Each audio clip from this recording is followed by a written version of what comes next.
Pada Jumat 10 November 2023, pasukan pertahanan Israel atau IDF mengaku berhasil merebut pos-pos penting Hamas di kota Gaza. Menurut militer Israel, pasukannya juga disebut telah menewaskan setidaknya 150 orang anggota militan Hamas, yakni dalam proses ketika pertempuran sengit berlanjut di dalam dan sekitar kota Gaza antara IDF dan kelompok bersenjata Palestina. Dilansir dari The Times of Israel pada Sabtu 11 November, perkembangan ini terjadi ketika pertempuran sengit dilaporkan terjadi di sekitar rumah sakit Shifa yang diyakini Israel sebagai markas utama Hamas. Sementara laporan Palestina mengatakan bahwa pasukan khusus Israel beroperasi di daerah tersebut dengan kendaraan lapis baja yang semakin mendekat. Media Associated Press juga mengatakan ribuan warga Palestina telah melarikan diri dari sekitar rumah sakit Shifa untuk bergabung ke pengungsi wilayah selatan.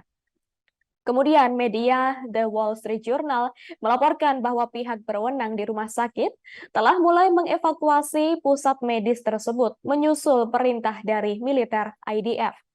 Dikabarkan antara 50 hingga 60 ribu orang sebelumnya berlindung di dalam dan di sekitar halaman rumah sakit tersebut. Informasi itu menurut pernyataan Kementerian Kesehatan yang dikelola oleh Hamas yang juga menampung sebanyak 2.500 pasien. Adapun pada Jumat malam lalu, IDF menegaskan bahwa ledakan yang menurut para pejabat kesehatan Gaza telah menewaskan 13 orang di kompleks rumah sakit pada hari sebelumnya disebabkan oleh orang-orang bersenjata Palestina. Namun pihak Hamas justru menyalahkan serangan dilakukan oleh Israel.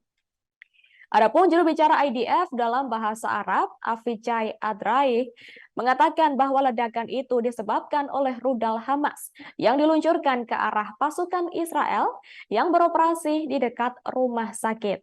Namun kemudian melesat dan menghantam pusat medis itu sendiri.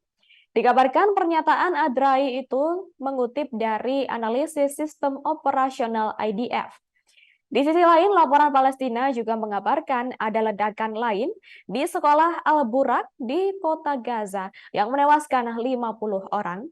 Salah satu korban saat itu termasuk cucu perempuan pemimpin Hamas, Ismail Haniyeh. Adapun Israel belum mengomentari ledakan tersebut sehingga laporan itu tidak dapat diverifikasi. Sebagai informasi, sekolah-sekolah di Gaza saat ini memang dalam keadaan yang tidak aktif, serta tidak jelas siapa yang berada di kompleks tersebut. Lebih lanjut dilaporkan oleh channel 12 Israel, pada hari Jumat lalu, IDF memperkirakan akan berperang di Gaza selama 1 tahun. Sebagai informasi, 150 anggota Hamas dikabarkan terbunuh oleh pasukan militer Israel selama pertempuran di wilayah Al-Sati. Download Tribun X sekarang, menghadirkan lokal menjadi Indonesia.